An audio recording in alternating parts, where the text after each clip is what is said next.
Essa é a sua rádio Conexão Litoral. Você procura falar bem perto, tá? Se eu fizer um sinal para você assim.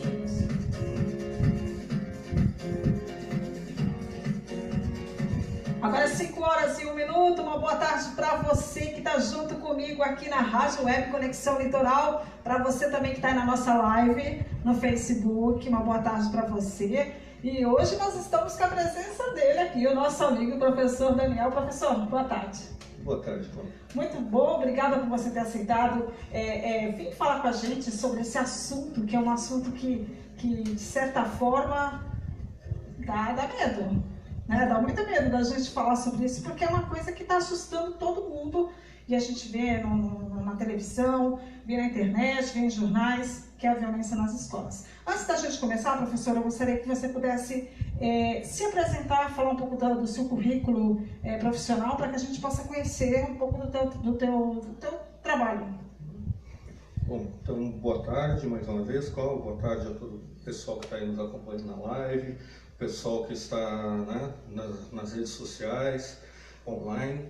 Então, falando um pouquinho, meu nome é Daniel Machado da Conceição, minha formação em Ciências Sociais, né, eu tive a oportunidade, então, de iniciar a graduação aqui na Universidade Federal de Santa Catarina, fazendo a formação, duas formações, né, tanto a licenciatura quanto o bacharelado em Ciências Sociais.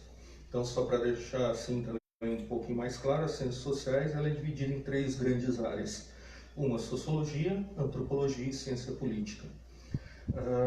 Posteriormente, concluída a graduação, tive a oportunidade então de me inserir na pós-graduação, realizando mestrado na área de educação, ali também pela Universidade Federal, numa linha chamada linha de sociologia e história de educação. Concluído o mestrado, hoje, então já em meados, aí, metade do doutorado na mesma linha pela universidade. Minhas atuações, principalmente com pesquisa, envolve a formação de estudantes atletas, né, a concomitância da atividade de formação do atleta, principalmente aqui nos clubes de Florianópolis, né, tanto o Avaí quanto o Figueirense, então uma investigação junto às categorias de base dos clubes e as escolas onde esses meninos estão vinculados e qual a relação que eles, né, acabam desenvolvendo com essa formação e escola. Hoje no doutorado, a partir do estudante atleta, então a investigação, a pesquisa trabalha o estudante trabalhador, que envolve então a lei da aprendizagem, né, os jovens que trabalham e que estão na escola, o chamado jovem aprendiz. Assim também como desenvolvi atividades, né, desenvolvo pesquisa etnográfica, avaliando a atividade, né, uma comunidade prática, que são os seguranças em eventos noturnos aqui em Florianópolis. Muito bem. Então, no caso, o teu currículo, você acaba tendo um pouco de contato com jovens. Sim. E aí, quando eu conheci o Daniel através do meu esposo, a gente já tinha alguns amigos em comum, pessoalmente, acho que eu estou conhecendo pela primeira vez. A gente já se viu, acho que uma vez ou duas. Já conversamos. Mas assim, mesmo até mais tete a tete, é a primeira vez. E aí, meu marido tem uma grande admiração por ti, a gente conversando, e você me mandou teu currículo, e eu achei assim, não, eu acho que ela é uma pessoa inteligente e que pode, vamos falar sobre esse assunto, que é uma coisa que assusta a população, que assusta a família, assusta outros jovens também, porque o jovem que não está fazendo a mesma coisa que o outro violento faz, assusta ele. E aí, recentemente, a gente tem vários históricos aí de violência nas escolas, mas a gente tem um recente que acontecou, de 2 adolescentes, agora eu não consigo me lembrar, acho que foi no Rio de Janeiro. Foi no Rio de Janeiro, né? Que entrou na escola, armados, e saiu atirando para tudo que é lado. E quando foram pesquisar, o bullying. Falaram do bullying. Esse foi no Paraná. Esse foi no Paraná? O professor foi lá. O do professor foi no Rio de Janeiro, exatamente. E tem o do professor, que também desrespeitou, o aluno desrespeitou o professor, e tacou uma pochete na louça. E eu achei, inclusive, que o professor foi super, mega, ultra calmo. Eu sou meio radical, eu acho que eu tinha saído na mão ali com aquele moleque. Mas ele foi tranquilo, e assim, até vi depois também na entrevista dele, ele falando o que faltava ali, né, ele colocou a posição dele, que era a falta do diálogo, que aquele jovem precisava ter mais diálogo com ele e tal. Para a gente entrar nesse assunto, eu conversei com algumas pessoas no WhatsApp, algumas pessoas mandaram algumas sugestões. Algumas pessoas culpam a violência nas escolas, Daniel, como o problema tivesse na família, ou seja, já vem de casa. Outros acabam culpando a disciplina, ou seja, a educação mais libertadora. Outros já dizem que os professores atuais, eles querem se tornar amiguinhos, né, coloquei até entre aspas, dos alunos e acaba não passando o assunto como deveria. Já outros culpam o problema com o próprio caráter do jovem, da criança, que a gente, principalmente nos Estados Unidos, aqui eu não vejo muito, mas lá nos Estados Unidos tem criança de 10 anos sai atirando nas escolas também, né? E que pode ser um desinteresse do jovem e do adolescente. Então eu abro agora, passo esse espaço para você, Daniel. O que realmente está acontecendo? Na sua opinião, o que leva tanta violência nas escolas? Essa é a grande questão, né? A pergunta dessa tarde a responder. Acho que falamos brevemente, o grande objetivo vai ser o quê? Pensar um pouquinho sobre esse espaço escolar. O que está acontecendo lá, o que é a escola, ou como são as escolas, né? Nesse momento. Bom, todos esses personagens que você citou aí, relatou, o jovem, o professor, a direção, a família, né? Todos eles estão dentro de um contexto histórico. A própria escola, ela fala ou representa um momento histórico. A escola que nós entendemos hoje, ela se inicia fortemente no século XIX. Temos modelos, sim, educacionais, mas a escola, como entendemos, a partir do século XIX, se intensifica no XX e agora chegamos no século XXI. Modelos educacionais foram idealizados, né? Como você citou, tem ali no Libertadora, tem um modelo mais libertador atualmente, frente ao modelo tradicional. Então a gente começa a pensar nesse caminho que a escola faz. A violência, ela existiu? Tínhamos violência nessa escola ou não? Por que hoje ganha tanta repercussão um fato no Paraná, no Rio, em Goiânia, no Rio Grande do Sul, Santa Catarina? Claro que, primeiro, nós temos que observar que a violência sempre existiu. Não que ela seja algo inerente, mas ela sempre ocorreu. Então, de certa forma, até mesmo a escola produz violência dentro dela. Então é isso que a gente vai pensar no E hoje a mídia também ela é muito mais ativa e mostra mais isso. Antigamente acontecia, mas não era tão propagado, né? Tão divulgado. E principalmente, né, a gente precisa definir ou comparar o que é violência. Bom, tudo é violência, são vários, da moral, da psicológica e da física. Mas hoje nós estamos vendo ou percebendo uma questão, uma violência muito mais física. Ela é externada contra o outro objetivamente. Né? Então esse é um desafio, que aí nós temos como pegando, né, ou trazendo esse agente que podemos ver família. É culpa da família? Não, nós não podemos atribuir simplesmente a culpa à família. Agora, sim, nós podemos, estudos mostram que o quanto a participação familiar, seja pai, mãe ou responsável, alguém que, né, esteja acompanhando esse jovem, sim, proporciona uma diferença dele no espaço escolar. Isso é um fato. O contato que a família tem com os bens culturais, né, leitura, discussões em casa, debate, conversas sobre assuntos, né, mesmo que generalidades, E isso faz com que o jovem tenha uma postura diferenciada dentro da sala de aula, na escola, e seja reconhecido por isso. Então tem um resultado imediato, sim, a importância da família. A família. Jovem, né? Pensando brevemente, quem é o jovem de hoje? Nós cometemos facilmente um anacronismo de querer comparar, puxa, eu, na década de 80, 90, estava na sala de aula e agora quero que talvez minhas filhas tenham o mesmo comportamento que eu tinha, ou que a escola seja a mesma. Então, isso tem uma diferença, um impacto. Hoje nós estamos no século XXI, sim, os jovens têm uma outra percepção de mundo, uma outra atividade cognitiva, uma outra relação com bens culturais que até a própria tecnologia, a interação com a tecnologia que nós não tínhamos. Isso traz benefícios e algumas também dificuldades ou limitações. Em que sentido? Bom, o benefício é que os jovens têm essa percepção, um aprendizado muito mais rápido. E aí tem um conflito com a escola. Por quê? Essa escola muitas vezes parece ter parado no tempo. Pesquisas, tem um sociólogo, Bernard Charlot, ele fala que no Brasil nós temos escolas ainda do século XIX, do século XX e século XXI, com jovens do século XXI.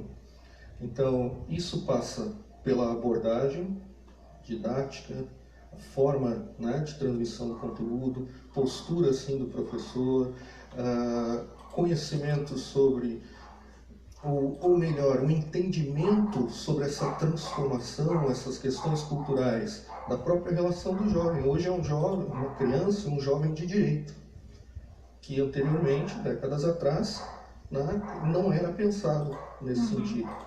No entanto, aí tem um descompasso, há uma perda também dos deveres, e isso reflete na escola.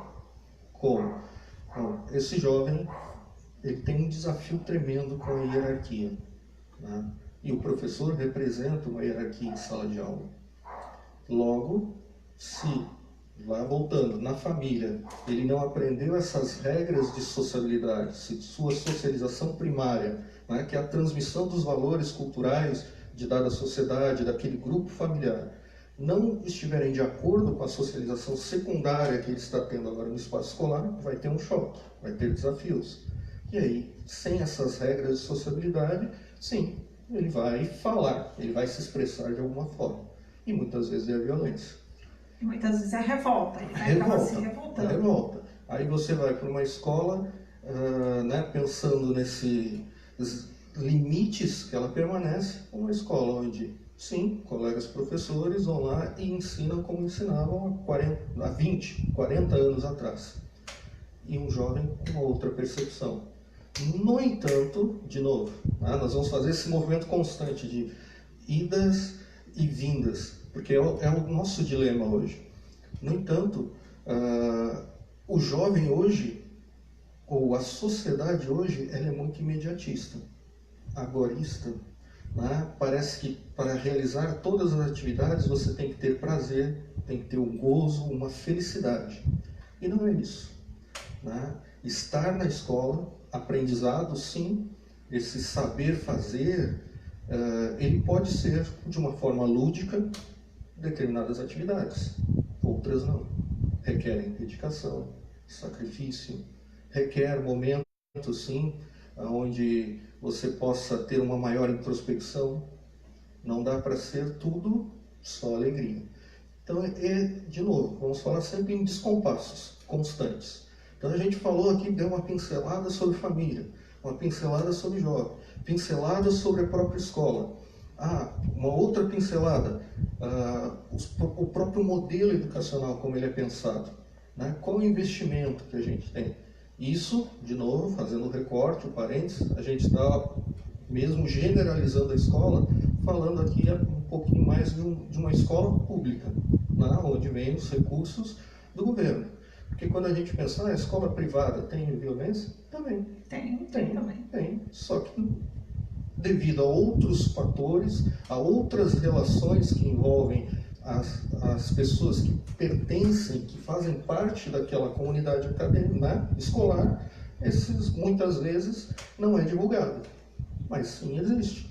Se na escola pública o desafio é com a hierarquia, o professor, eu não quero o professor, ele representa N situações, e não é nem a figura lá, puxa, é o Daniel, aquele jovem, talvez o jovem, pegando o exemplo do Rio de Janeiro, o professor, né, foi muito tranquilo.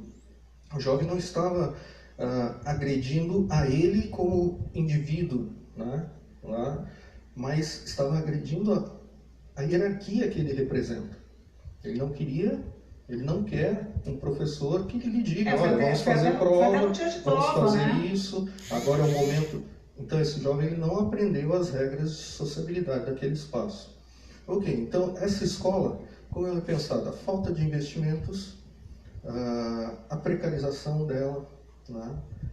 O jovem que vem para uma sala de aula, hoje nós estamos aqui em Florianópolis, né? Chegamos próximos dos 30 graus, né? Provavelmente, não olhei os termômetros. Hoje está mais fresco, né? Está mais fresco hoje. Ontem fez então, fazendo um comparativo ontem. Aí você, numa escola pública, 25, 30, 40 alunos em uma sala, sem, né, ventiladores. Não fala nem ar-condicionado. Nem ar-condicionado, ventiladores. E você tem que ensinar. Às vezes, o quadro quebrado, professores sem, né, as canetas para o quadro, ou giz, falta de materiais, falta de apoio. Às vezes a falta de salário. Falta de salário. Às vezes ele está atrasado, ele está desanimado. Hoje a gente pode pensar, claro, são, de novo, fazendo generalizações, mas em muitas escolas nós vamos ter 50% do quadro de professores que são contratados. Professores que podem ficar 1 mês, 3 meses, até o ano letivo completo, mas que ele não vai criar um vínculo com aquele estudante. E aí são falhas, são situações que vão dando essa brecha para quê? Para que a violência possa se manifestar. Mas isso, Daniel, vai gerar violência? Não, isso possibilita. A violência, ela não é algo inato, nossa, ela é aprendida e ela é expressada. Então assim, pelo que eu entendo do que você está falando, existem vários fatores que acabam levando a essa violência. Eu gostei de uma coisa que você falou, que a gente tem os direitos, mas nós temos também nossos deveres, né?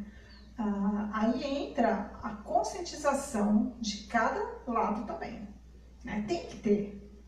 Para que a gente consiga vencer esse problema, tem que partir o lado da família, que também tem que ajudar, tem que fiscalizar. Eu lembro que, por favor, não se sinta ofendido quem não faz, mas não é isso. Estou dizendo que pode acontecer, mas assim, eu lembro quando eu estudava, que a minha mãe olhava meu caderno. E ela reclamava, tipo a letra, ela reclamava se tinha orelha na folha do caderno. E cobrava que tivesse um cuidado e tal, né? Então assim, ela fiscalizava, ela cobrava, mas demonstrava preocupação. Eu acho que tem que haver, no caso da família, essa preocupação pelo aluno, pelo filho. Acho que hoje a gente vive numa época, Daniel, que a mãe acaba sendo pai ao mesmo tempo. Ela tem que se dividir entre trabalhar, cuidar da casa, cuidar dos filhos, manter as contas. Mas aí é que está. Acaba pesando isso aí de uma forma que, como tu falou, todos os fatores levam a um problema. Mas todo mundo tem que acabar olhando um pouco dos seus deveres, como jovens. Os jovens também têm que entender o período deles de estar na escola, de estudar. Às vezes tem jovem que eu queria estar na praia agora, e se ele não está na praia, ele fica numa revolta tremenda, né? Só para a gente mandar um abraço para o pessoal que está ouvindo a gente, está acompanhando a entrevista, a Rosângela, eu não sei, a Rosângela acho que é Cuiabá, a Elisa daqui de Florianópolis, a Jailza está em Natal, A Margarida, eu não lembro a cidade dela, o Everaldo está aqui em Florianópolis, o Vicky, meu primo, eu não lembro também a cidade dele, porque ele é um primo distante, acho que é São Paulo que ele está. Aliás, ele colocou uma opinião dele aqui, Daniel, se você me permite, ele fala assim, a falta de impunidade da família, dos governos educacionais, leva à falta de comportamento sem limite das crianças e adolescentes e jovens à agressão, à violência física e psicológica desenfreada de hoje. Se você está vendo pela live também, pode escrever um comentário aí, tá? A gente vai conversar. A única coisa que eu peço é que a gente não vai falar de política, tá? Se você é um partido de um candidato ou outro, a gente não vai usar esse momento para isso. A gente vai falar... Na verdade, todos os temas eles falam de política, mas nós vamos falar de partidarismo. Isso, exatamente. Então, assim, eu li o que o Vic falou aqui, né? Eu acho que realmente, às vezes, a falta de limite também é um pouco prejudicial, né? Então, vou resgatar um pouquinho no que você falou. Tá? Trazer um comentário, um exemplo. O sociólogo Pierre Bourdieu, na França, ele desenvolveu um trabalho extraordinário, uma pesquisa gigantesca, para a gente ter uma ideia, assim, né? Falar de maneira bem simples. Ele foi pesquisar por que filhinho de peixe, peixinho é. Tá? Por que filhos de médicos se tornam médicos? Por que filhos de advogados se tornam advogados? E, no resultado da sua pesquisa, ele criou uma teoria da reprodução.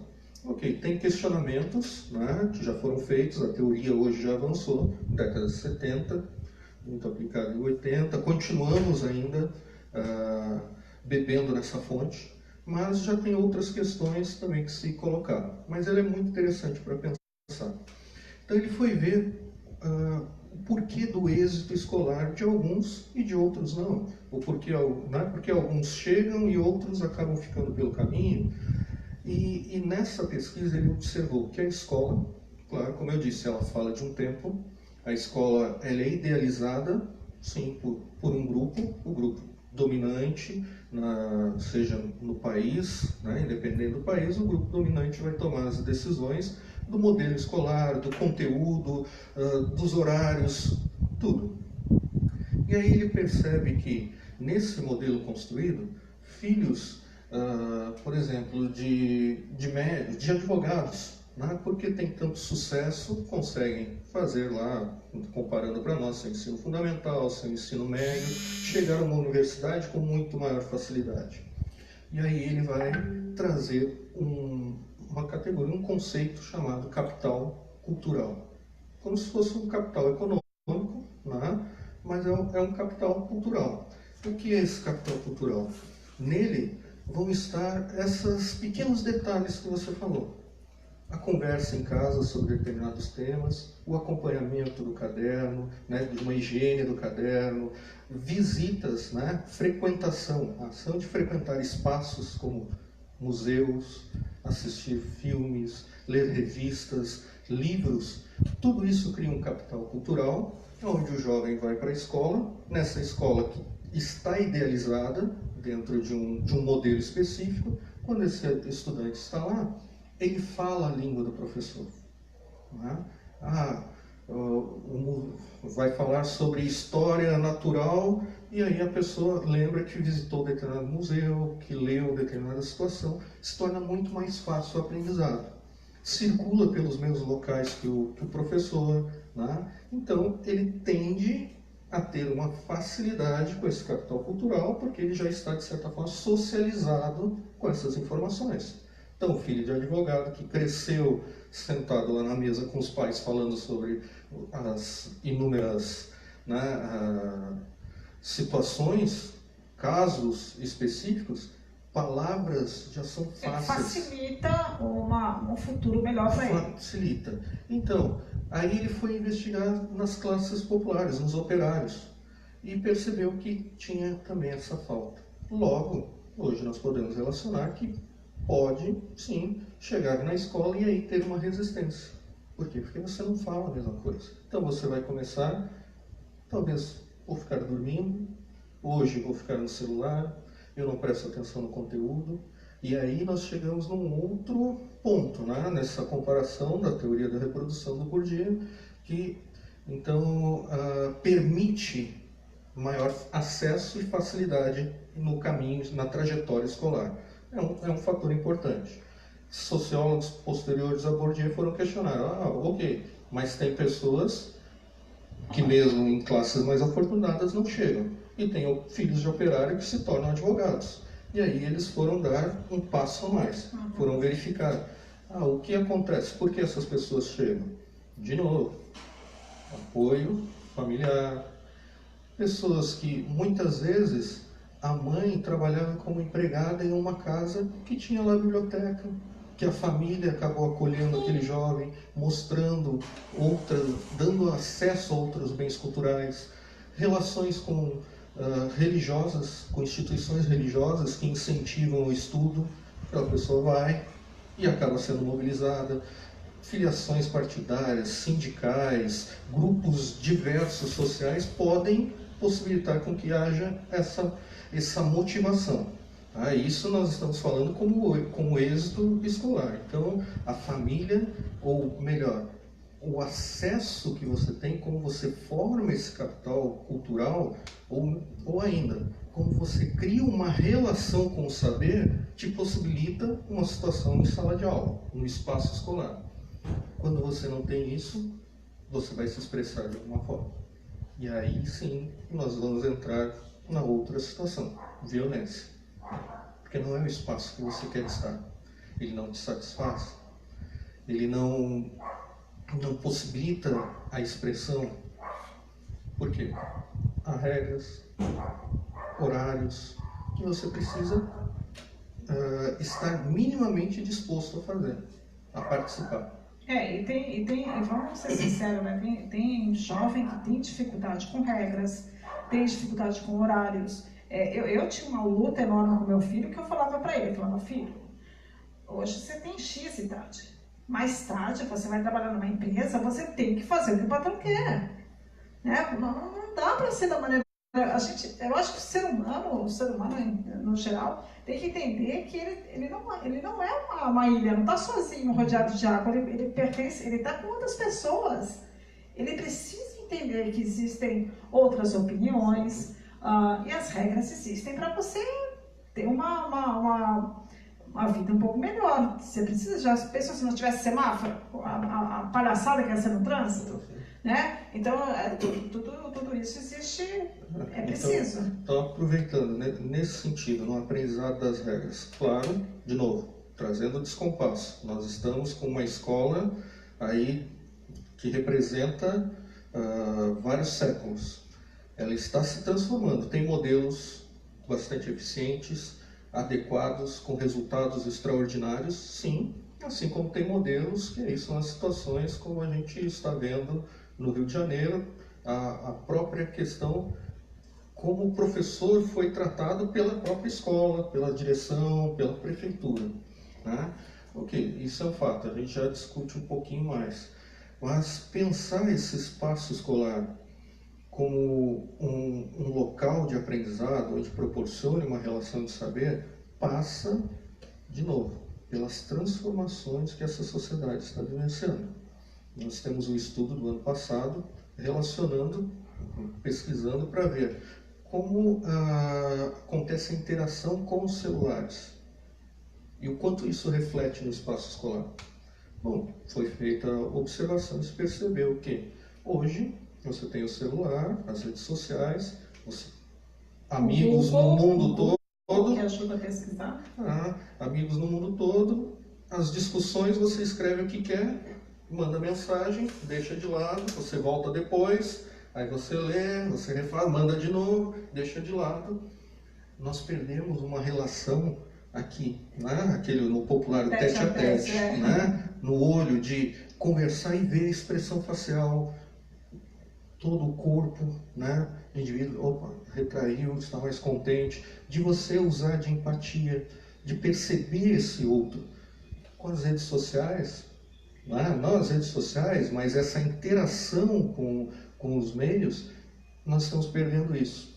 E quando você vai para uma sala de aula, onde tem lá um professor que tem que passar o conteúdo, tem mais 40 alunos. Aí você não sabe mais o momento para, opa, agora eu tenho que segurar 5, 10, 15 minutos porque vai ter o conteúdo, o outro está prestando atenção. Não, você prefere ficar conversando porque você perdeu, né? Não, eu não digo quebra de valores, mas é uma perda de valores. Porque quebra... Ou uma troca de valores. Não, é a perda, né? A troca é isso, está se perdendo essas relações. Nós estamos construindo outras que esse espaço da escola também não deu conta ainda.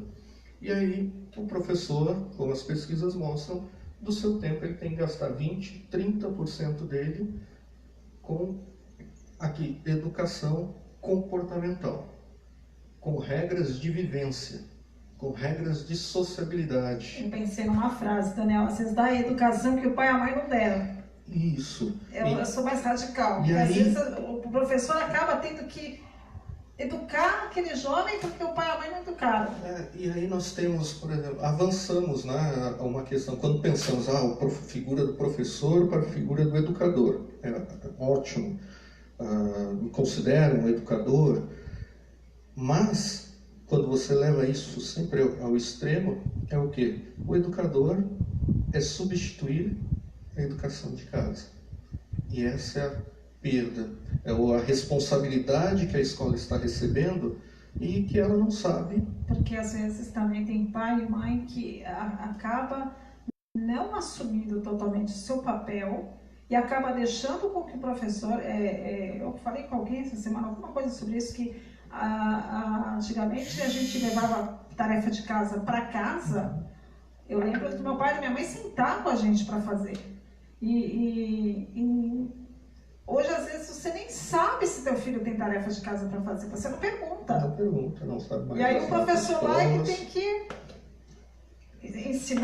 ensinar o que ele não levou para casa para fazer e ensinar o que tinha no currículo do dia para fazer. E aí, de novo, voltamos nessa crianças e jovens de direito, que também é extraordinário os avanços que tivemos com a lei, né, com as leis. Alguns muitas vezes não entendem, puxa, preciso ter uma lei para isso, já está na Constituição. Bom, infelizmente, se precisa ter a lei é porque nós ainda não conseguimos fazer. Então as leis são criadas para nos forçarem a fazer, porque não está sendo feito. E assim é com o Estatuto da Criança e do Adolescente, Estatuto do Idoso e tantas outras leis. De novo, só que sempre nesse trajeto, muitas vezes nós perdemos a mão, podemos dizer assim, popular. E aí o jovem fica com direito demais e sem reconhecer os deveres. E dever de menos. E aí os pais, os responsáveis, né, podemos dizer assim, quando tem uma prova, o jovem não saiu bem porque sim, não estudou, aí você vai buscar, vai mapear o porquê. Também tem N situações, nós não podemos idealizar aqui uma família, porque as famílias são muito diferentes, né? Questões de horário, trabalho, subsistência, atividades que o jovem desempenha, e aí as questões de vulnerabilidade que, né, acontecem. Mas, quando há vamos dizer, o jovem não teve o êxito, ele se sente, acaba magoado, leva para os pais, e os pais, ao invés de apoiarem os professores, né, compram a ideia do jovem. Então, exatamente. De novo, a perda, essas são as mudanças. Puxa, a escola está lá, ela tem um papel específico. Ela tem um papel de transmitir os valores de uma sociedade, como eu falei. E o conhecimento acumulado nessa sociedade. Nesse processo, é uma transmissão da geração adulta para a geração mais nova. E nós estamos quebrando essa linha. Uma certa hierarquia. Hannah Arendt, outra socióloga, vai falar sobre isso. Que essa é a grande crise da educação. Porque nós perdemos, né, essa relação. Não é que você tenha que ter uma educação de medo, uma educação de castigo, não, mas é a perda, de novo, é um descompasso. e nós estamos buscando, né, soluções. Só que as que estamos objetivando só tem gerado ou dado margem para quê? Para que a violência possa ser instalada. Então, esse é o desafio. Infelizmente, você citou aí que infelizmente tem pais que acabam pecando. Por exemplo, imagina se eu como estudante, chegasse na minha casa e falasse alguma coisa contra o meu professor. Eu levava uma bronca, porque a gente tinha uma visão, não sei se eu sou meio antiquada, careta, isso aí é só do século passado, quando eu era estudante. Mas assim, nós tínhamos um respeito porque o pai e a mãe cobravam a gente respeitar. Hoje não, hoje se um filho chega em casa falando alguma coisa, o pai sai na mesma hora dando paulada no professor, na professora, e se ela for negra, ofende ela por ser negra, se ela for gorda, ofende ela por ser gorda, e a pessoa acaba apelando, né? Ela acaba apelando para poder achar. Deixa eu só mandar um abraço para a Vera Farias, a mulher do Flávio, mandar um abraço para ela, tá vendo a gente? E ela falou assim, as pessoas esquecem que educação é em casa, na escola, disciplinas. E a Patrícia, que está assistindo a gente em Bom Jesus, do Itabapoana, no Rio de Janeiro. Um beijo, Patrícia. Patrícia Pedra. Pois é, as pessoas têm que se colocar no seu lugar e saber dos seus deveres, como fala a Vera. Em casa é a educação e na escola são as disciplinas. Então, novamente, para entender essa escola, para que toda essa situação de violência, que a gente ainda acabou nem discutindo a violência. Nós estamos falando de variáveis, de fatores que influenciam, que levam a isso. Então, de novo, a família aqui em casa, o jovem fala sobre o professor, e aí expressa um palavrão, né, num xingamento, esse jovem vai naturalizar e vai chegar no espaço escolar e vai reproduzir com enorme facilidade. Meu pai falou, né? Por que eu não posso falar? Sim. Além do que, nós entendemos hoje que o professor, que nós somos clientes, né? E aí cria um grande problema, porque você não vai, diferente do que, sim, sempre foi ensinado que o cliente tem sempre razão, ele tem razão até a vírgula ali que você vai ajudá-lo a entender, né, onde o que ele não compreendeu. E assim é na educação. Os professores não estão ali para servir ninguém, né? Eles são profissionais que estão para transmitir um conhecimento, seja de matemática, de português, de sociologia, filosofia, física, química. O SPB, eu tenho saudade do SPB. O SPB? Bom. Aí nós, eu estava lembrando, começou a falar das matérias aí. Que é a sociologia. O SPB, ou mesmo a Educação Moral e Cívica, é a sociologia que, em determinado tempo, né, hoje nós temos toda uma questão sobre escola sem partido, né, mas queremos voltar com a Educação Moral e Cívica e o SPB, que são tão ideológicas quanto algumas ideias que existem.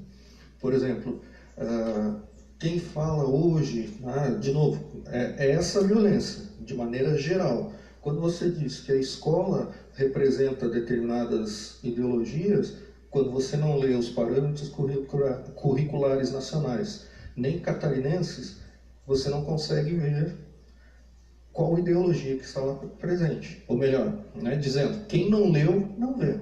E nossa escola, ela é muito liberal. Ela está buscando, sim, avançar para que a diversidade, que outros valores sejam pensados. Mas essa é a escola que não deu certo. De promessas que não atendem a todos. Uma escola, assim, de novo, aí nós vamos para a violência da escola, que é uma escola excludente. Ela, sim, pautada no mérito necessário, né, para que você tenha o seu desempenho, que você conquiste as coisas, mas ao mesmo tempo ela faz a seleção dos melhores. É um projeto do início do século XX e continuamos fazendo isso. Então ela vai excluindo aquele que não está adequado. E aí é o que não está adequado pelas questões, sejam de vestimentas, comportamentais, por conhecimento. e você não dá essa oportunidade. Mas ainda falando do modelo, né, educacional. Eu tenho uma pergunta aqui que chegou pelo WhatsApp. Aliás, quem está vendo a gente pode mandar pergunta. Quem tem meu WhatsApp, manda pelo WhatsApp ou fala pela live também, tá bom? O Joaquim de São Vicente. Ele pergunta o seguinte: o que você acha, né, da experiência de algumas escolas em bairros perigosos em Manaus e que tinham muito problema com a violência e abraçaram a gestão da escola militar, que acabou resolvendo o problema? O que você acha disso? Antes de você responder, eu lembro quando eu estudava, a gente cantava o hino nacional, tinha aquele padrão, né, de cantar o hino nacional no começo, no início. E eu me lembrei quando ele falou isso agora. O que você acha dessa experiência que essas escolas tiveram? Bom, a gente pode dizer, são experiências válidas, sim, obtiveram o resultado, mas também poderiam ser realizadas outras experiências, né? Tem a escola, quando a comunidade escolar ela é democrática, ela tem resultados positivos. Isso independente, né, de bairros populares, violentos ou bairros nobres. A violência independe do local.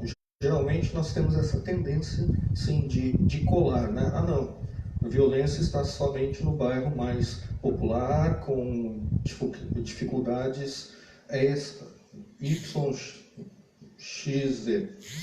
E não é. Na verdade, depende do envolvimento da comunidade. Escola democrática, com participação dos pais, onde os alunos entendem esse processo, onde professores conseguem desempenhar seu trabalho, onde o investimento é bem aplicado, acontece. Bom, as escolas militares têm, sim, a sua vantagem está na hierarquia, tá? E aí nós podemos apontar pontos valorativos ou também pontos negativos, mas nessa experiência eles surtiram o efeito esperado. Mas teve outros modelos que poderiam ser implantados. O que é bom tem que ser copiado, tem que ser imitado e fazer, né? Se deu certo, por que não continuar com isso? Mas aí, nesse mesmo sentido, quantas outras escolas que dão certo e não chegam às experiências que são muito mais democráticas, né? E que sim, onde tem resultados com jovens com inúmero acesso à universidade. Aqui não sei se todos conhecem, mas tem uma escola na Palhoça, uma escola estadual, com altos índices de aprovação no vestibular da UFSC. É uma escola de ensino médio, onde tem um trabalho extraordinário, que envolve a comunidade, os professores. É um outro olhar para a escola, mas não é divulgado, né? Aí a gente escuta, claro, vai escutar sempre os cursinhos pré-vestibulares, que foram os primeiros, isso e aquilo. Mas o índice de aprovação, quando você faz a quantidade de alunos, o número de vagas, é extraordinário. Então são exemplos, nós temos muitos exemplos, muitos modelos de ensino. O que é necessário é participação, envolver a participação. Pais, jovens entenderem, terem uma relação com o saber, não é, que seja duradoura. Uma escola tradicional cumpre seu propósito, cumpriu, né, conosco, nossos pais, alguns. Uma escola libertária é uma escola para a vida. É o conhecimento que ele tem ou como você vai transformar sua vida com aquele conhecimento? Essa é a grande questão. Como avaliar a eficiência, né, do ensino? Eu gosto de uma historinha para a gente voltar a pensar esse lugar da escola. É uma historinha que conta, chama-se Os Dois Pães. Em determinado local, duas comunidades vizinhas, lá seus líderes queriam manter sempre a amizade entre eles. Então eles combinaram que todos os dias eles iam trocar um pão. Cada um fazia um pão, marcava um horário, trocava um pão. Então assim foi. Durante muito tempo, faziam aquele pão, iam lá em determinado horário, trocavam, cada um virava as costas, voltava para a sua comunidade e viviam em paz, tranquilamente. Certo dia, um deles fez a proposta. Olha, amanhã não vamos trazer pão, vamos trazer ideias. Eu trago uma ideia, você traz uma ideia e a gente troca. Ok, no outro dia, horário combinado, foram lá, trocaram as ideias. E, diferentemente dos dias que eles trocavam pão, onde cada um ia para casa com um pão, naquele dia cada um voltou para casa com 2 ideias. Esse é o processo educacional. O problema é que hoje nós estamos relacionando simplesmente com trocar pão. Alguns vão para o espaço escolar, alguns pais esperam que a escola simplesmente, de novo, uma relação de cliente vai entregar um pão. E está aqui o resultado. Um ensino voltado para o vestibular, ele é parte do processo do itinerário formativo, sim, né? A educação é libertadora, primeiro, pelo conhecimento que tem, para estarmos aqui, temos entendimento que são ondas, o rádio, né, da tecnologia da internet, por que a energia está aqui, a gente consegue visualizar esse espaço e isso nos liberta, que já não é nada mágico, não, nós temos conhecimento sobre isso. Assim como liberta para a empregabilidade, que é um processo, por isso vamos para a escola. Né? Para almejar os melhores postos de trabalho está relacionado com o conhecimento que você tem. Sim, só que não basta encarar como uma troca de pão, como simples mercadoria. Eu tenho que ter o êxito e está aqui. Não, essa escola está transformando. Do professor, de estar em sala, o que o aluno traz de ideias. Ele aprende com o aluno. Se o professor não está aprendendo numa sala de aula, nós temos um problema. Se ele não aprender com a visão de mundo dos seus alunos, se o aluno for para a sala de aula e simplesmente levar o caderno cheio de informações sobre geografia no mundo, e aí quando ele senta para ver sua série favorita, ele não sabe onde fica a França, não tem efeito. Continuamos trocando pães. Então precisamos trocar conhecimento. Esse é o grande objetivo.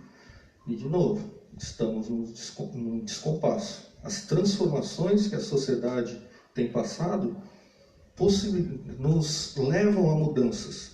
Né? Nós vamos sempre encarar, puxa, você relatou a questão, nós cantávamos o hino nacional, maravilhoso. Antes de você, vão dizer, puxa, fazemos orações antes de começar as aulas. Ótimo. Mas a escola está se transformando. Nós precisamos, nesse momento, achar qual é esse novo modelo. Mas você não concorda comigo que o que é bom deveria permanecer? Depende do que você entende como bom. Não, aí eu estou falando no geral, porque assim, eu citei o hino nacional, eu adorava participar do desfile de 7 de setembro. Sim. Eu adorava, gente, era uma época assim que a gente ensaiava na escola, a gente gostava, eu particularmente gostava. Então assim, quando chegava essa data, não era só um feriado, era um dia da gente se apresentar na cidade, sair nas ruas da cidade, tinha lá o palanque, o prefeito, os vereadores, era uma festa, né? E a minha cidade era uma cidade pequena, então assim, para mim era uma festa. Mas eu estou te perguntando na forma geral. Eu só lembrei do hino nacional porque eu gostava. Agora, você não acha que coisas boas deveriam ser cultivadas e permanecer? Porque, pelo que eu estou entendendo, claro, a gente muda de século, muda de época, as coisas vão progredindo, mas eu acho que deveria ser avaliado o que é bom e permanecer. É que nem, eu falo assim, é que nem um casamento. Fulano foi casado com uma pessoa, a outra pessoa se separou. Aí casou com outra pessoa. Pega o que é bom nesse casamento anterior, não precisa trazer as coisas ruins, mas o que é bom continua. Perfeito. Por isso, são modelos e modelos de escola. Por isso, grupos familiares podem escolher a escola X, a escola Y, a escola Z. Agora, quando nós falamos de um modelo de uma escola pública, aí é que a gente tem que pensar, puxa, sim, era bom cantar o hino? Era, sim, fazia parte, as atividades cívicas, né? Elas, vamos dizer, elas demonstravam todo um cenário, ou parte de um ritual, né? Porque você ensaiava, depois você tinha apresentação, você, né, era visto pelos representantes da cidade, porque era uma atividade que envolvia esse desenvolvimento do civismo. Okay. A escola hoje, não estou dizendo que não deve ter, mas nós, principalmente, né, brasileiros, nós temos uma tendência e aqui falando de deturpar sempre os processos, né? Então, nós deturpamos os símbolos nacionais e relacionamos a um período. Assim como recentemente, né, não vamos encarar como um símbolo nacional, mas o que representava o futebol, que foi construído lá com Vargas em 38, que precisava unificar o país, precisava de um símbolo que fosse nacional. O Brasil foi para a Copa, e há toda uma campanha para que a seleção se torne esse representante de país, algo que dava certo, porque estávamos vencendo os europeus. Então, olha, o Brasil não tem esse complexo de vira-lata, ele consegue sim, somos brasileiros. Isso foi construído lá em 38. E sempre tivemos esse cenário, né, da seleção como representando o Brasil. Recentemente, de novo, deturpamos esse símbolo. A Copa representou isso.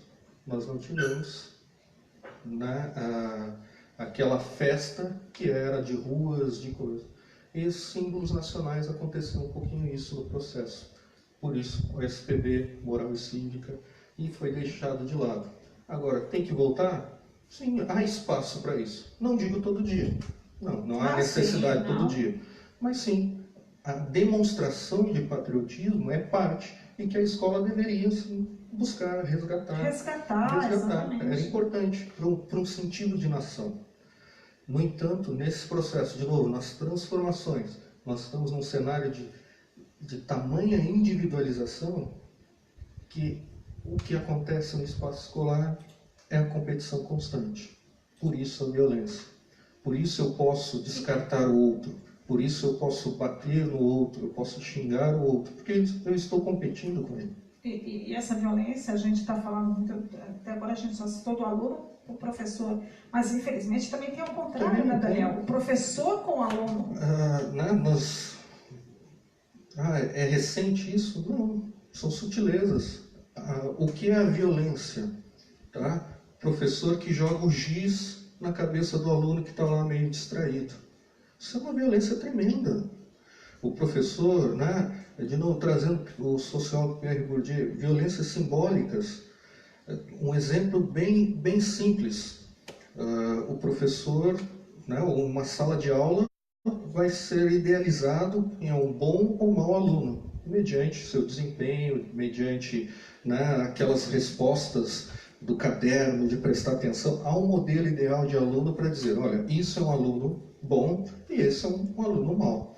Então, quando dentro desses tipos ideais, esse aluno bom, no caso, ele tira lá uma nota 8, mas ele sempre tira 9, 10, 9, 10, e ele tirou 8. O professor vai chegar para ele, puxa, Daniel, hoje você tirou 8, né? Mas eu sei que você é capaz e na próxima tu vai tirar 10. Aí, quando o outro aluno, o outro Daniel é o mau aluno, sempre tira a nota baixa, ele tirou 8, o professor vai dizer, puxa, Daniel, parabéns, olha, hoje você tirou 8, você superou, hein? Está vendo a violência? Os dois tiraram 8. Né, Os dois tiraram 8, mas um foi motivado a continuar buscando mais. E o outro disse, pô, tá ótimo, você já fez muito.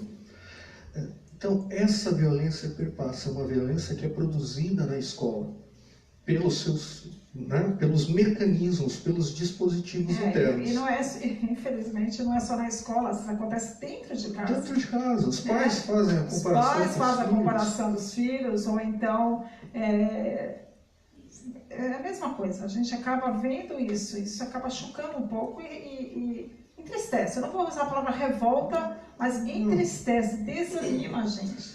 E como essa violência produzida pela escola, muitas vezes ela passou sutil, E aí a gente volta lá naquele modelo, né? A gente pode questionar facilmente quando tinha palmatória, quando sentava lá o joelho no milho, olha, isso era violência. Mas quando isso foi tirado, a naturalização dessa violência ainda estava presente. Nas comparações, no xingamento, na piadinha, na renúncia, em não aceitar o que o aluno está falando. Eu digo, meu processo de socialização escolar ali foi muito interessante, né? Mas eu tenho duas experiências. Quando eu tinha ali terceiro ano, estava tendo muita dificuldade para escrever. E aí a professora fez comentário com os pais, logo os pais, a família começaram a atribuir questões talvez cognitivas, intelectuais, por ter o desafio, né, não conseguir ler completamente, não escrever bem. E aí um dia, em sala de aula, uma professora, de novo, em meio aos 30 alunos, mas que estava ali como educadora, para trocar ideias e não somente pães, ela olhou que eu estava forçando os olhos. E ela viu que eu precisava de óculos. Isso mudou. Aí o Daniel deixou de ser, né, desatento, o Daniel prestou mais atenção nas coisas, o Daniel se tornou mais participativo. Esse é um exemplo. No entanto, nessa violência naturalizada, o Daniel, quando ia falar, tinha a maior vergonha, mas aí o professor ou os colegas davam risada. E o Daniel foi se acanhando. Hoje, mesmo na academia, na pós-graduação, eu sou um estudante muito quieto, que observo muito. Acabo escrevendo depois, mas a participação em sala ficou lá, dessa socialização no espaço escolar, onde não tinha direito de fala. Então, há um receio sempre grande. Puxa, será que eu vou responder o que o professor quer? Aí eu fico lá segurando, fica suando a mão e treme a perna, e seca a garganta, e você não responde, aí daqui a pouco o colega fala, e tal coisa. Pô, pensei aquilo que eu não falei. Tá? Então, esse processo existe, que é o processo de violência que a escola faz, em não deixar com que o aluno tenha a sua autonomia, que ele consiga, em seu tempo, atingir esses espaços. A experiência como, já passo, a experiência como educador social, né, capacitando jovens aprendizes, é muito interessante. Porque em uma sala de aula, claro, você tem conhecimentos, né, conteúdos gerais, mas ele é voltado para a sua qualificação profissional, né? Tem um cunho profissional formativo, bem objetivo. E na sala de aula, então você tem jovens com ensino fundamental, ensino médio, às vezes ensino superior, jovens de 14 a 21, 22 anos. É um espaço, né, muito diverso. E essa experiência foi muito interessante por isso, por possibilitar lá ser educador, por possibilitar observar, conseguir fazer com que, às vezes, um jovem que chegou e que tem um processo, né, de novo, ele está em casa, foi socializado com a família, agora vai para o mercado de trabalho. A socialização profissional é totalmente diferente. Aquilo que você falou, né? Tem que acordar cedo, tem horário, tem que reportar para uma pessoa, né? Uma hierarquia, tem a postura, higiene, comportamento, o que falar, como falar. Isso é duro para alguns. Se socialização é um processo onde você vai aprendendo dentro da cultura os valores dela, na antropologia tem uma expressão que é a aculturação, que é quando duas culturas entram em contato e você tem que aprender a outra. Então é um processo de aculturação, você tem que assimilar aquela cultura. E muitos jovens passam por isso. E aí, se na aprendizagem, na socialização profissional acontece, também acontece na escola. Uma coisa é sair da educação infantil, outra entrar no ensino fundamental, inicial, final, ir para o ensino médio e, de novo, tudo isso dentro de uma fase de transformação, onde você sai, né, de um momento ali de criança, de infância, e vai dar um salto para a vida adulta. Esse processo é extraordinário. mas também tem que ajudar muito o jovem a passar por ele. E cada um tem e vai ter suas experiências. Não tem como dizer, opa, não, a minha foi assim, agora a sua vai ser. Não. Não dá. A gente às vezes quer comparar, né? Mas é errado isso. Agora são 18 horas e 1 minuto. Para você que está chegando agora, a gente está fazendo o nosso programa Bate-Papo com a Clau, hoje com o professor Daniel Machado, que é professor de Sociologia. E se você quiser participar, a gente está falando sobre a violência nas escolas. A gente está indo para o próximo bloco, que seria a parte final, mas ainda você pode interagir com a gente, ou pela live, pelos comentários da live, ou se você quiser mandar um WhatsApp. É claro que, como eu falei, a hora, né? De repente você vai assistir esse vídeo, já acabou a live, aí não tem como a gente responder. Mas que aí agora são 18h02, tá bom? Professor, para a gente então tentar, a gente acabou entendendo um pouco tudo isso que acaba levando essa violência. A gente teria, é um assunto que é muito vasto, né? É muito grande, a gente ficaria aqui até o Jornal Nacional falando. Mas eu percebi que no Paraná, o rapaz usou, não vou falar a palavra desculpa, mas ele usou como a sua resposta, quando perguntaram por que ele tinha feito aquilo, tinha sido bullying. Né? E a gente, como você falou, o tempo progrediu, o tempo mudou. Na minha época de escola não tinha essa palavra bullying, eu não sei quanto tempo que usam essa palavra para cá, quanto tempo tem de vida essa palavra, mas eu lembro que quando a gente era chacoteado e falando besteira de piadinha, de apelido, a gente se vingava da mesma forma, chamava de outro apelido, e tinha aquela coisa de xingar a mãe, xingar o pai, xingar não sei quem, mas aí vinha o outro e falava, não, para com isso aqui, tá, cumprimenta, tal. Tinha aquele aluno que, né, a turma não deixa disso, né? E a gente já resolvia e aquilo não dava problemas maiores. Aí às vezes eu fico me perguntando se essa geração, que a gente costuma usar até o termo, a geração mimimi, que reclama demais, será que, claro que um apelido, um jeito de tratar a pessoa machuca.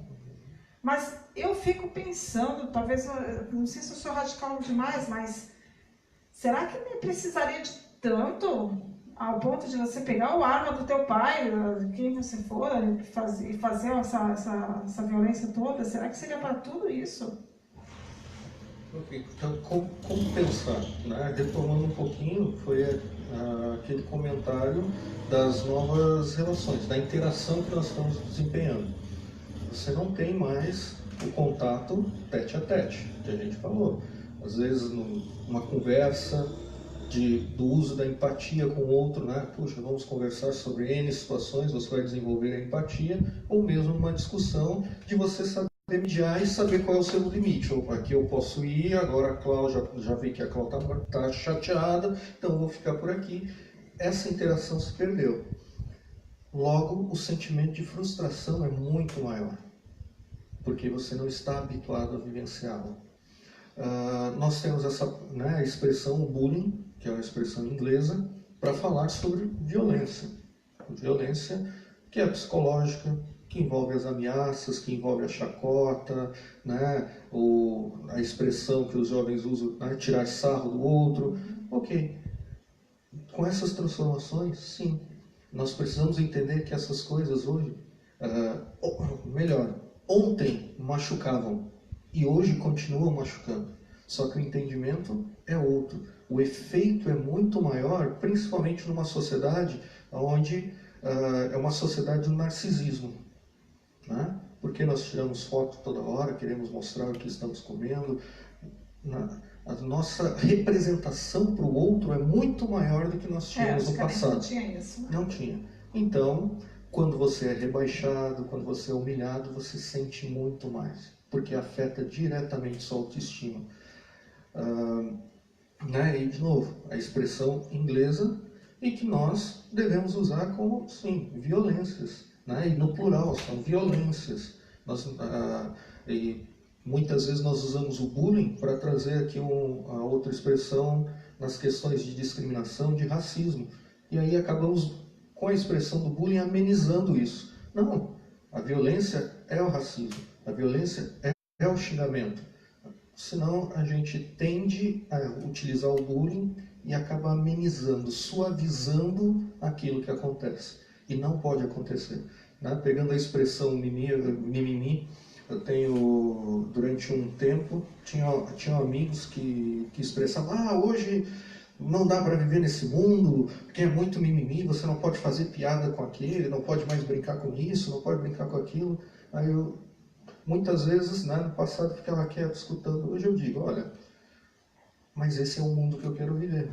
Um mundo onde sim, onde as pessoas não precisam ser xingadas, não precisam ser discriminadas por suas características corporais, por seu comportamento, pela cor de sua pele, pelo formato do seu corpo. Esse é o mundo que eu quero, que é um mundo muito mais simples. Mas nós, de novo, não é inato, nós aprendemos, mas nós desejamos a violência. Por quê? Porque ao desqualificar o outro, eu me sinto superior. E isso é o que envolve violência. Poder, né? Status, uma questão de superioridade. E aí nós precisamos repensar para que essa violência não aconteça. Muito bem, deixa eu mandar um abraço para a Eliana Soto, que está ouvindo a gente. Um beijo para você. Ela está lá em Itanhaém, cidade do litoral de São Paulo, minha cidade. O Hector está aqui em Florianópolis, o Wagner Brito em Araucária, Paraná, também aí curtindo nosso programa. Professor Daniel, para que a gente possa encerrar, então, como é que a gente pode, qual que seria a solução para que não acabasse a violência nas escolas? Bom, primeiro eu tenho que ser sincero, não vai acabar, porque a escola não é uma ilha, ela representa a sociedade, né? As pessoas que frequentam essa escola fazem parte dessa sociedade. Precisa mudar. Ou diminuir, né? Diminuir. Talvez a palavra certa, a pergunta certa seria diminuir. Como diminuir? Ok, então nós temos processos, né, ou dispositivos, podemos dizer assim, que estão sendo utilizados e que não têm, talvez, o resultado tão esperado. Por quê? Porque, de novo, afastam a escola do aluno. Qual? Primeiro, judicialização. O aluno fez isso, chama a polícia, vamos abrir o processo, ou a família faz, né, abre processo contra a escola. Ok, então a escola está tirando a mediação que seria dela nesse processo e colocando na mão dos órgãos de justiça, uma judicialização. Um outro momento que envolve também os processos educativos, que é a medicalização dos estudantes. De novo, a escola está dizendo: não é minha responsabilidade lidar com esse jovem, então traz aqui um comprimidinho, ele vai ficar bem quietinho e o professor vai dar aula tranquilamente. Também não é isso. Precisa troca, né? Ambos trocar, precisa envolvimento. Então, como mudar? Essa sociedade, ela precisa se transformar. Nós precisamos nos transformar. Nós, de novo, nós estamos num momento de transição. Por que os pais, não falo nem dos jovens, porque os pais, ou nessa sociedade, se vende tanto livros de autoajuda? Porque perderam, né, isso. Não, eu quero resgatar, eu quero lá estar no tradicional, porque aquilo funcionava. E aí você fica: eu avanço ou eu volto? Eu avanço ou eu volto? E aí você busca em manuais. Não há manuais. As relações humanas, elas são interações plenas. E você precisa aprender a viver com o outro, a viver com essa diversidade plena. A escola, no início do século, ela tinha o objetivo de homogeneizar a todos. Hoje, no século XXI, ela não pode ser mais uma escola que acabe homogeneizando. Ela precisa dar conta de tudo e de todos. Assim como as famílias precisam entender esse papel da escola e não atribuir a responsabilidade total a ela. Então, mudanças são possíveis. Nós temos modelos diversos para fazer, mas passa pela transformação do indivíduo, do sujeito.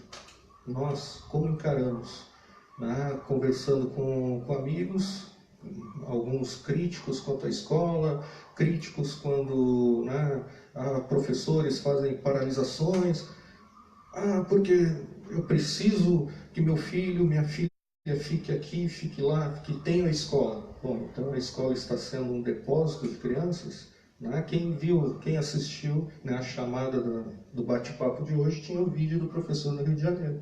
No final ele encerra a fala dele dizendo isso, a escola como depósito de jovens. Então, se for isso, nós não vamos mudar, nós só vamos ampliar esse fosso e vamos atribuir ainda mais ou produzir ainda mais violência. Porque aí nós vamos atribuir a responsabilidade à escola que não formou toda uma geração. Talvez não proteger demais, mas fortalecer melhor emocionalmente os nossos jovens. Sim. Sim. Até a Eliana estava falando aqui, que como ela chegou agora, mas ela não pegou no começo. Ela falou que pai defende o filho que agrediu o professor. Então, às vezes, acontece do pai proteger demais e não preparar o filho emocionalmente para aquele baque que ele está passando. Porque são desafios, né? Eu acho assim, a gente passa desafio com a família, a gente passa desafio no trabalho, a gente passa desafio nas escolas. A gente tem que preparar os filhos, desde pequeno, para enfrentar os desafios. Né? Então, uma coisa que talvez a gente tem que fortalecer emocionalmente, tanto dentro de casa, tem que começar dentro de casa. É entender que cada um tem sua responsabilidade dentro da sociedade. Se você respeitar, transmitir, respeitar os valores de sociabilidade, o respeito pleno. E motivar isso, a busca pelo conhecimento. Que a escola seja esse espaço da relação, sim, do saber. Aqueles alunos, estudantes que criam, que desenvolvem uma relação com o saber, que buscam o conhecimento. Quando o professor fala alguma coisa, ele anota lá, às vezes, a indicação de um livro, ele vai buscar, vai fazer o curso, vai ver.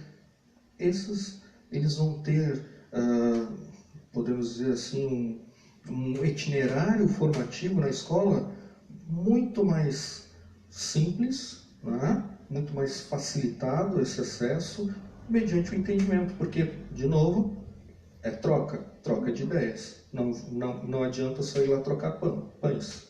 Né? E cada um sai, o professor com seu livro de classe e o conteúdo na mochila, e o aluno com seu caderno na mochila e vão embora para casa. Exatamente. Professor, eu acho que seria isso. Eu não sei se acho que consigo falar um pouco sobre o que leva, né, os fatores que levam à causa da violência. A gente acabou falando que não vai acabar, mas a gente pode tentar ajudar para diminuir. Eu acho que seria isso. Perfeito. Eu agradeço muito a oportunidade.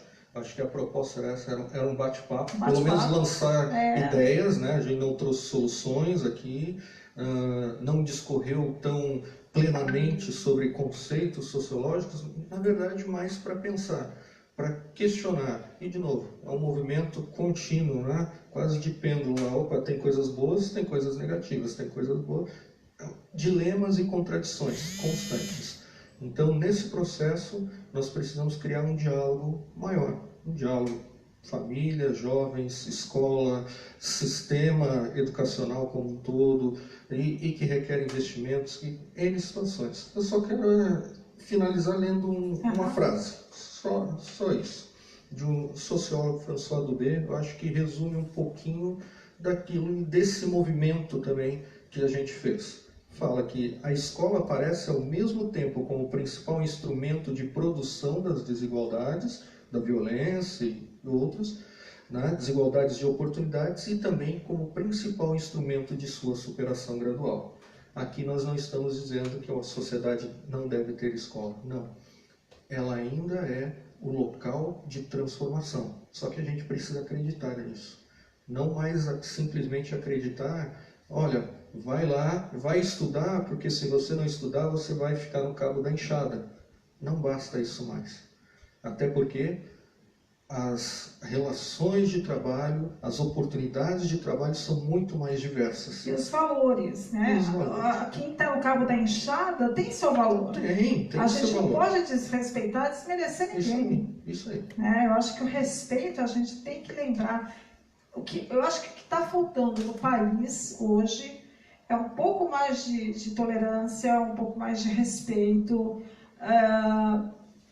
Eu vejo hoje assim, uma grande briga de cada um quer ter razão, né? Eu acho que todo mundo tem que ter a liberdade de ter a sua opinião e respeitar a opinião do próximo, né? E isso acontece nas escolas, dentro de casa, no trabalho, em qualquer lugar, entre um casamento, em qualquer lugar. Toda a polarização puxada por os extremos não vai surtir um efeito duradouro e o resultado esperado. Por quê? Porque nessa relação de conflito, sempre alguém vai estar perdendo. Então, o diálogo é a solução. Porque aí um abre mão de cá, um abre mão de lá, e a gente pensa algo novo. Então, esse é o nosso momento, pensar algo novo. Mas, para isso, temos que estar cientes de todos os agentes que estão envolvidos e não só atribuir à escola, ao professor, ao aluno, à família. Com certeza, com certeza. Professor Daniel, muito obrigada, adorei esse bate-papo. Eu acho que foi bem legal a gente poder esclarecer um pouco, conversar um pouco sobre esse problema. E a gente agradece você ter disponibilizado um pouquinho do seu tempo, atravessado, tu mora para o lado de lá do centro? Não, moro em Ratones. Norte da ilha, aqui né? em Ratones, mas estava, como eu falei, os projetos que envolvem o estudante atleta, estava em uma reunião lá no Estreito, em um dos clubes de futebol, pensando projetos de pesquisa para o ano que vem. Ou seja, para quem não é de Florianópolis, ele estava longe daqui, mas ele veio e doou um pouquinho do seu tempo. Obrigada, então. Obrigado. Então tá aí, hoje estão agora 18 horas e 17 minutos, a gente encerra o nosso bate-papo da Clau hoje aqui. Amanhã, quarta-feira, nós temos a presença do Dr. João Kovacs, que a gente vai falar sobre pânico, medo e fobia. 3 coisas que podem levar, são emoções que acabam prejudicando o nosso dia a dia. Se você tem esse problema, eu vou daqui a pouquinho nas redes sociais divulgar um pouco mais sobre a entrevista, mas aí você pode participar desse bate-papo amanhã com o Dr. João Kovacs, terapeuta, e amanhã, então, às 17 horas, eu estou de volta com você aqui no nosso programa. Eu estou indo embora, muito obrigada, tchau, tchau, até mais.